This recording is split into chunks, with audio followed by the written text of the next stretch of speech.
saying that to be Chicano, it means that you're from kind of like a Latin kind of culture, but you were born here. That's where. Before the Chicano movement, the term Chicano used to mean poorest of the poor. During the civil rights movement, they used the word to unite themselves within the Mexican American population. The 1960s Mexican American civil rights movement involved various issues, from restoration of land grants, farm workers' rights, education enhancement, to voting and political rights. Cesar Chavez has been seen as one of the most influential people of the Chicano movement. He composed boycotts, fast and nonviolent tactics to help equalize farm workers' rights and fair working conditions. In the public school system, walkouts, high dropout rates, crumbling schools, lack of Mexican American teachers jeopardize students to achieve their goals in higher education. Artwork, like the one shown, help the Chicano population reach empowerment and feel important to fight for their rights.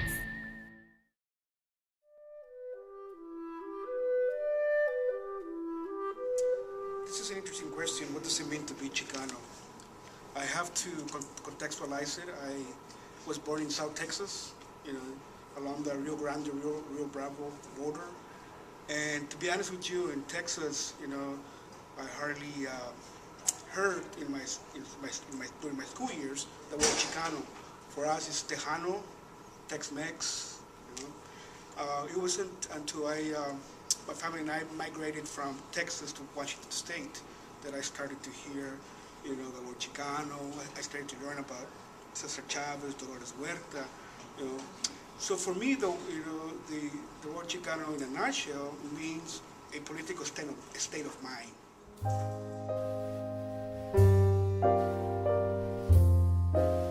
I consider myself a Chicano. The term back then was Mexican American, but now we use the word Chicano. I know the U.S. Census started the word Hispanic to identify the community, and now they also have the Latino category. But I myself do consider myself to be a Chicano and identify with that culture.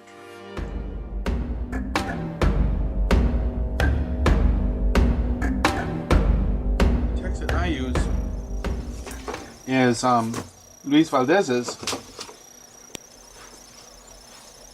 book and essay, Pensamiento Serpentino. Now, a lot of people think that Chicanos, at least Chicano studies, is a place where brown kids come to learn how to hate the white kids. And nothing could be further from the truth. Another misconception is that if you are born in the United States and your parents are from Mexico, that you're automatically Chicano.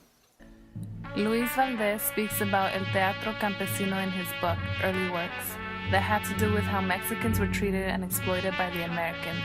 They were discriminated in the working fields and in the schools. It also talked about a poem that was fully based on the Mayan culture, religious and political problems that shaped the Chicano culture. From culture to culture, we sometimes believe we are completely different from one another. The truth is we share similarities with different cultures to fulfill our goals. For example, the African American community is similar to the Chicanos due to their leader making a difference. Martin Luther King Jr. believed in nonviolent tactics to end racial discrimination, just as Cesar Chavez improved worker rights and created unions for field workers in a nonviolent approach.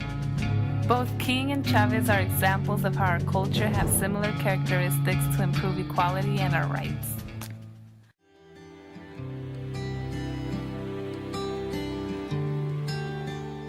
So the word Chicano, as we learn, is back then the word Chicano was seen as a negative word, but over the decades it changed from different people that made it a positive thing.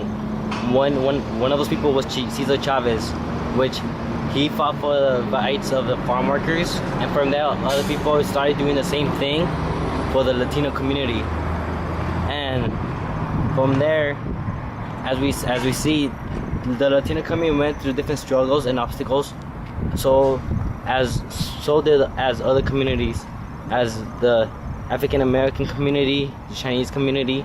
But overall, every community is the same, which we go through the same struggle, and at the end we come out to find something new, and that's what makes it unique about Latino community. it's not only just one community, but from different communities that we work together as one to make that community something better.